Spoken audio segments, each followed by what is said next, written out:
My fellow denizens of the deep, welcome to the showdown between the Vampire Coast, who shall be led by Salastra atop her mighty rotting Leviathan, which I guess that's kind of like a contradiction, right? Like rotting but also mighty. Well, I guess that's Nurgle in a nutshell, right? And we're going to be facing off against the Lizardmen, who shall be helmed by a Saurus Oldblood, and I believe he's on foot. Let's go ahead and see if we can find him here. Looks like he is going to be lurking in the jungle. Oh no, is he on a Velociraptor? Looks like he's going to be on a Raptor.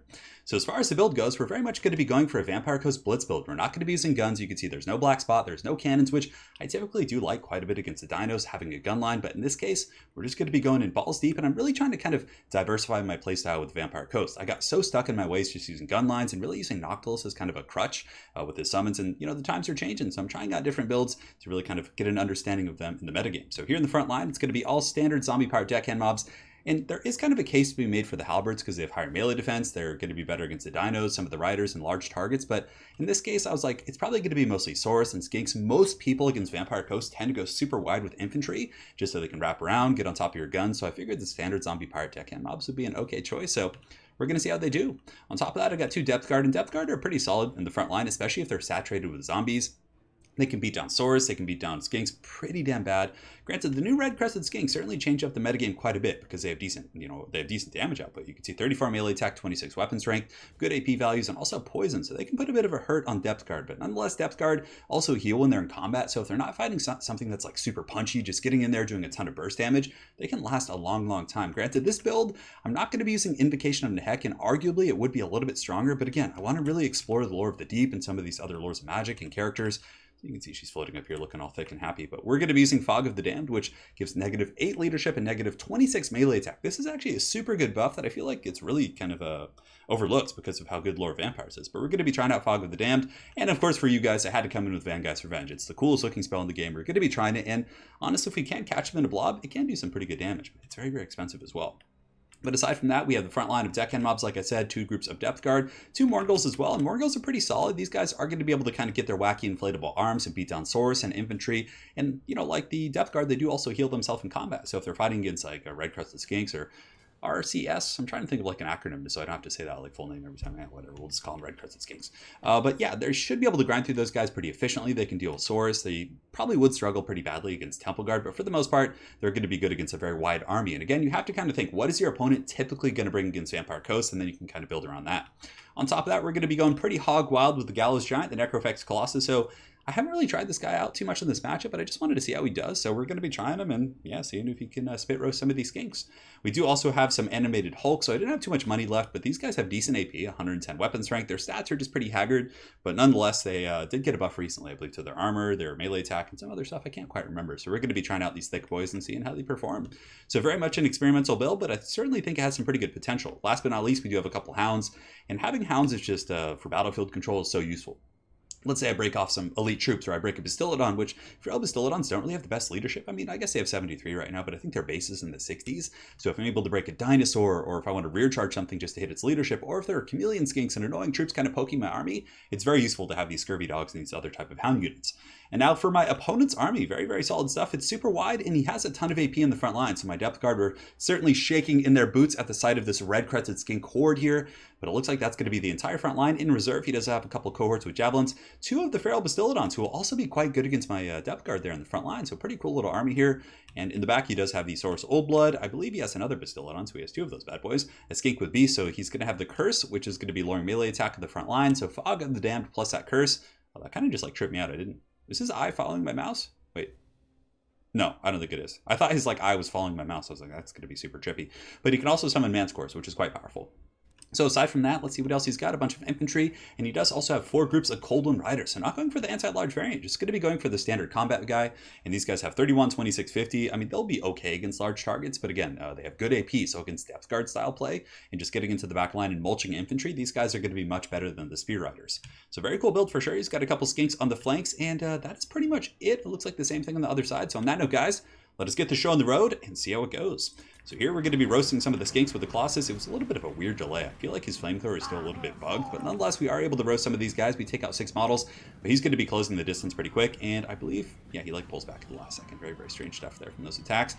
But no, he's aiming again. Yeah, I don't know what's going on. I gave him like an order, but tricky stuff. So we're going to be falling back. The skinks are swarming me, so I need to get a little bit of a defensive posture. And you'll notice how my opponent had a massive formation just kind of spanning out towards this direction of the map. So knowing that he has an overwhelming flank over here, you guys probably notice I rotate away from that formation, kind of making it so he has to wrap a little bit further around me. And from there, I can form a flank denial and kind of cut the side off. So that's one of the main reasons why I adjusted right there.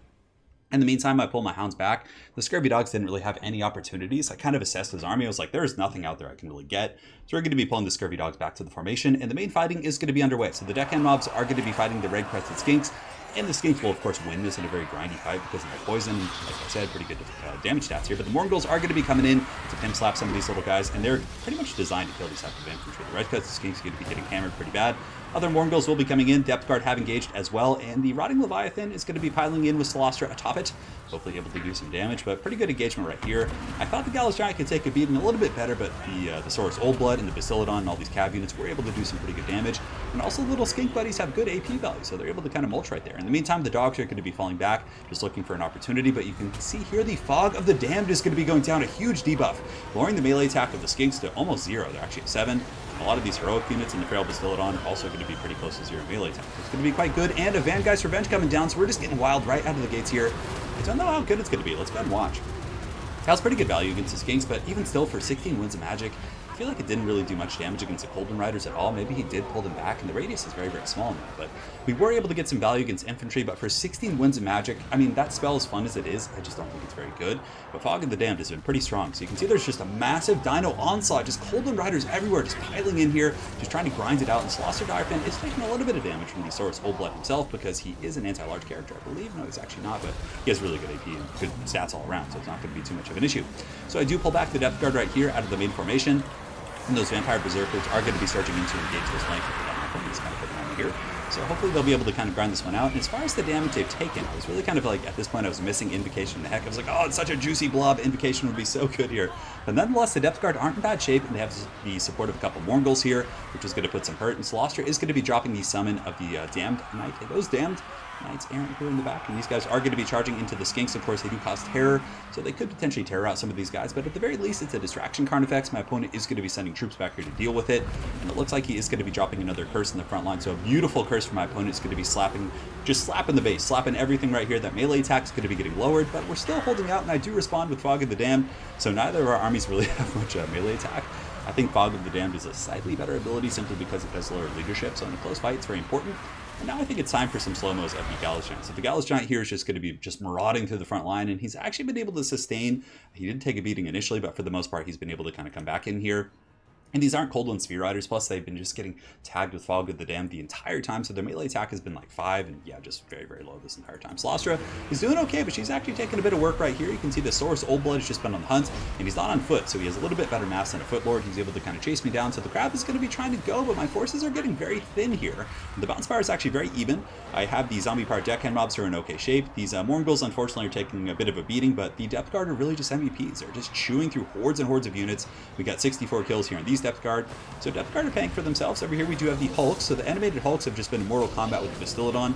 They haven't been doing badly, to be honest. I mean, not a lot of kills, obviously, because they've been really fighting a single entity for most of the battle, but it's really not terrible. Something to kind of look at, but I still don't think they're as good as Morgul's. I think paying like 300 or 400 extra for Morgul's is just so much better. So in the main fight here, you can see that the Gallows Giant is going to be holding on, and a lot of the Dino Infantry are quite low. Some of these guys are going to be getting spit roasted. That poor Velociraptor down there is now riderless, and he's going to be going off into the sunset to join his brethren here in the mountains. And Solastra is also in quite good shape. I mean, she's at about half health, but I mean, half health for a Rotting Leviathan is pretty substantial. And the Dinos did have a couple troops that I believe got terror-routed, or he actually pulled them back to deal with the Damned Knights Errant. And now they're going to be coming back in, and both of us are just basically throwing all the spaghetti at the wall, seeing what sticks here. And I still have 2 groups of Depth Guard, 25 models right here. We also have 42 Depth Guard right here. That's going to be some pretty big punch. We have 2 big monsters as well.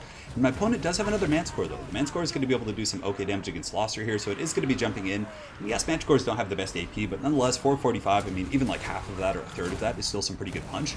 So he's going to be getting in there. We do break off the Bastiladon, so, you know, Bartholomew's going to be running to the hills here. He's paid his dues. We are going to be dropping another Vangeist Revenge, but very good dodge there from my opponent. He sees it. He's paying attention. Definitely a very solid player. So he pulls that back, and we basically just do nothing with that. So Vangeist Revenge, pretty limp noodle this game for sure, but it looked really cool, so at least we sent the message. It's about sending that message, you know. If they see Vangeist coming up, they know you mean business, but in this case, he didn't pay his dues. So the Golden Rider's going to be piling back in now, and we just have the fight of fights. The Bounce Power a little bit in my opponent's favor here, but Soloster's still kind of healthy, and the Gallows Giants are in okay shape as well. And as far as the rest of our infantry go, we do have the Depth Guard, 40 models, so they've only lost 5 models this entire battle, up to 136 kills, really doing great work. And somehow these animated Hulks are still alive, but I guess they're just fighting basic ganks plus the Feral Bastillodon, so pretty good hold from these guys. And I believe at this point I realize I need to kind of fight this centralized fight. I need to pull the Hulks back, I need to fight this pit fight, and just kind of outlast this Manticore, because this Manticore is actually killing a lot of my Depth Guard, and it's just kind of getting my opponent back in regards to the Bounce Power here. But we are going to be dropping the dreaded Fog of the Damned. So at this point in the game, that's going to be super good, because a lot of his units are very beat up, so that's going to have a leadership penalty. The Source Old Blood, all these other guys are going to be taking a hit right there. The Manticore is now gone, so this is my opportunity to potentially get back in the game. And the Gallows Giant and company with a mass terror route. So the Golden Riders, the Red Crutches Ganks, all these guys are going to be fleeing the scene. And suddenly it looks like we might be able to get our way back as that Bounce of Power does come back towards the middle here. And the Gallows Giant going to be dropping some sweet beats right here, able to roast these Golden Riders. And the Skink Priest himself is also going to get terrified. So pretty much none of the Lizard army is left here fighting. I mean, he does have... no, that's not Bart. Is that Bartholomew? Has he come back? It looks like it might be. So he's back in action, but it looks like he's going to be running it again. And the other Feral Bastillodon is going to be getting jumped here by all of my troops. Now, as far as my army goes, I don't have a whole lot of substance left. I have the zombies here who actually dropped out the Gallows Giant. I have the animated Hulks. Solostra is in okay shape. I have some Depth Guard, but they're very beat up. And look at this. Just the Rohirrim gathering in the distance. You can see the massive horde of Dino infantry are going to be squaring up here.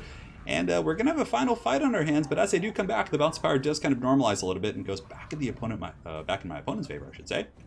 And I thought about chasing off the Bastillodon using the animated Hulks, but if I do that, they're very slow. They have 38 speed compared to the 40 of Bart here, and the Source Old Blood would be able to intercept me, and I don't have the speed to kind of mitigate that. So we're going to be using the Flamethrower here from the Giant. It's going to be just going after these dinos, and we do actually shatter some Skink cohorts with Javelins with the Flamethrower attack, which is quite nice.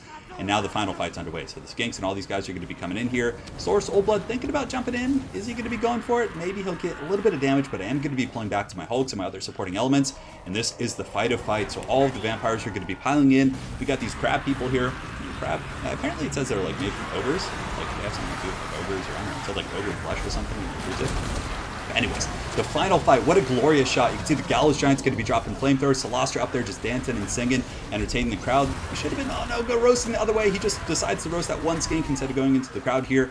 This is just a very close battle, and we're going to see if we're going to be able to pull it out. Very well played to my opponent here. It's been quite a fierce cockfight. And the Bounce Power is starting to go in his favor a little bit as the animated Hulks, my Depth Guard, are just getting run over. And Solostra's taking a ton of damage from some of his bigger units. The Bastillodon's actually able to do some work here. I'm pretty sure the Source Old Blood was. But look at that, guys, coming out with the Steel Vampiric Song of Enthrallment. Yes, it's one of Solostra's buffs, so it's really good to sack out with the Fog of the Damned. We're able to kind of debuff the entire group again, but it doesn't have a leadership penalty. It just lowers melee attack. But even still, the Bounce Power is still in the favor of the Lizardmen. We just can't crack their shells here. And you can see here that the Skink Priest is going to be holding on. A lot of the dinos are going to mass route. Golden Rider's routing off. Here they're breaking off, but the Source the Source Old Blood here is just doing too much work. He's really just been quite an anchor, just fighting against Slaughter, just sitting under the crab. I haven't been able to see him this entire time. One of these brave animated Hulks tries to rescue his matron here, but alas, he's going to be falling to that Source Old Blood most likely. But look at that. I mean, the dinos route off again. I mean, a lot of them are routing off, but these Skinks are persistent. They keep coming back, but I don't know if I'm going to be able to protect Solostra from this guy. I think at this point we have to turn and fight. I thought it might be a bit of a better idea to just roast off the Skink, but that was probably a mistake. I should have kept back and just maybe kept fighting together, because going after the Skink is a very, very, valuable time that I'm wasting. It's pretty fast. And had I just been fighting the Source Old Blood right here, maybe we would have been able to burn him down. Who knows? So Solostra here with the Arcane Conduit might be able to get one more Fog of the Damned. Her HP is 338. She's very, very low, but we're going to be going in, trying to break this guy off. Maybe if we can break him, the Gallows Giant might be able to finish everything else off. Incredibly close as far as his HP, 1,359. We get a little bit of a roast there, but unfortunately it is a miss. His Velociraptor is very nimble and is able to dodge that Flamethrower attack. Right here comes another one, and the Gallows Giant misses again. And a beautiful curse coming down from that Skink right there with the lower my melee attack. So we're most certainly not going to be making great contact here, but we do actually hit him. 980 right there. Solostra is getting so low, she's crumbling. And that looks like it's going to be all she wrote for the Vampire Coast. So we're going to be falling. The Gallows Giant going to be going out like the hero of the people here, but nonetheless, he's going to be getting taken out by the Velociraptors. So very well played my opponent. It was a super fun game, very back and forth. His army broke off like twice and then came back, and I really thought I might have had a chance there, but alas, there was a couple things that...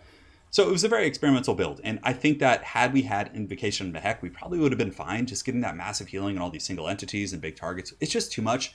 So I think that Even if you don't want to use summons, I think getting Celestia with the Fog of the Damned is super good. Plus their Song of Enthrallment, it's a very, very powerful buff chain. Plus from there you get a Vampire Caster, and you don't necessarily have to get like the summons. Honestly, I feel like the summons might not be worth it in many situations now. You simply just get the Invocation, because not having healing on Depth Guard, plus the Gallows Giant and Morgul's and all these guys, I was just missing out on too much. I really needed that.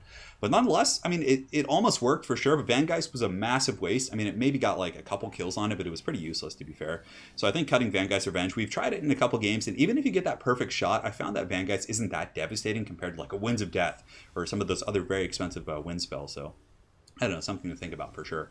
But the build was really fun, and honestly, I think there's some potential. I like the Gallows Giant, I like Celestia kind of teaming up, but again, I would probably cut the animated Hulks and cut one Scurvy Dog or cut one Deckhand Mob and get a Vampire Caster. You get Taunt, which is super good for dueling. You also then get Invocation of Heck, which if you're going with this many expensive units, even if they do heal themselves, you're just losing too much value in competitive play. And obviously my opponent Lizard Wizard here is a great player.